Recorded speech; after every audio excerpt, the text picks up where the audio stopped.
అప్షూర్ division లోని Ramanthapur main road homeopathy college ఈ రోజు మా ప్రీతమ నాయకుడు బండారి రామిరెడ్డి గారి వర్ధంతి సందర్భంగా మా ట్రస్ట్, మా అమ్మగారి పేరు పైన ట్రస్ట్, కాలేరు యమునాబాయి ట్రస్ట్ ఆధ్వర్యంలో మరియు నా స్నేహితులు, నా శ్రేయోభిలాషి అందరూ ఆధ్వర్యంలో ఈరోజు ఇక్కడ మేము కూలర్స్ పేషెంట్స్ ఎవరైతే ఉన్నారో ఈసారి ఎండాకాలం చాలా తీవ్రంగా ఉంది. దాని గురించి పేషెంట్స్ కు ఈ రోజు మా ట్రస్ట్ తరఫున, నా స్నేహితుల తరఫున ఈ రోజు మేము 4 కూలర్లు హోమియోపతి కాలేజ్ కు ఇవ్వడం జరిగింది. సార్ లింగరాజ్ సంఘకి ఇప్పటి నుంచి కాదు, 2017లో చికెన్ గున్యా మహమ్మారి చాలా పెద్ద ఎత్తున ఉండే.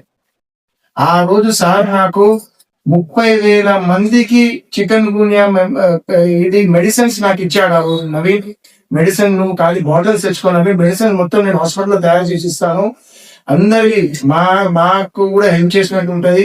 అప్పుడు సార్ ఇక్కడ చాలా పెద్ద క్యాంప్ పెట్టాడు, చికెన్ గున్యా మెడిసిన్ ఫ్రీగా డిస్ట్రిబ్యూషన్. అప్పుడు మేము అక్షర డివిజన్ లో 30,000 మందికి మెడిసిన్ మేము పంచాము. సార్ ఆధ్వర్యంలోనే ఆ రోజు పనిచేస్తాం మేమంతా. సార్ ఆ రోజు మాకు చాలా హెల్ప్ చేశారు. ఆ రోజు బండారు రాజరెడ్డి గారు అప్పుడు ఎమ్మెల్యేగా ఉండే.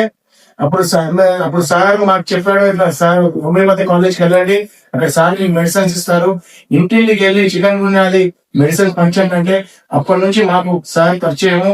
ఇది ఇప్పటి నుంచి కాదు, సార్ మాకు ప్రతి కార్యక్రమంలో మాకు చాలా హెల్ప్ఫుల్ ఉంటాడు.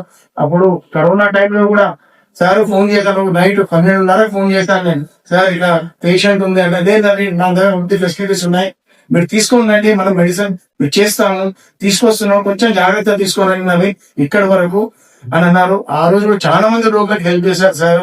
పేషెంట్స్ అడ్మిట్ చేసుకున్నారు, అప్పుడు ప్రైవేట్ హాస్పిటల్ అడ్మిట్ కూడా చేసుకోలేని పరిస్థితి ఆ రోజులో. సార్ చెప్తే ఆ రోజు రాత్రి 12:30 సార్ వచ్చాడు వాళ్ళ ఇంటి దగ్గర నుంచి, వచ్చి రాత్రి 12:30 మాకు ఇక్కడ అడ్మిషన్ ఇప్పించాడు పేషెంట్.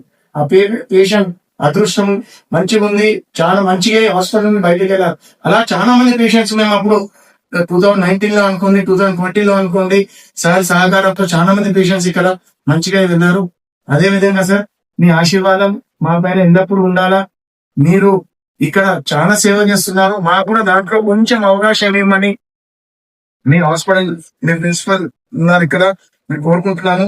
మా ట్రస్ట్ ద్వారా ఎలాంటి మీకు సహకారం కావాలన్నా మేము ముంగట్టుకుంటాం సార్. నేను కానీ మా స్నేహితులు కానీ మేమందరం వాలంటీర్ గా మీ ఏ ప్రోగ్రామ్స్ ఉన్నా కానీ మేము వాలంటీర్ గా కూడా మీ దగ్గరకు వచ్చి పనిచేస్తాం, రెడీగా ఉన్నాం సార్. Thank you.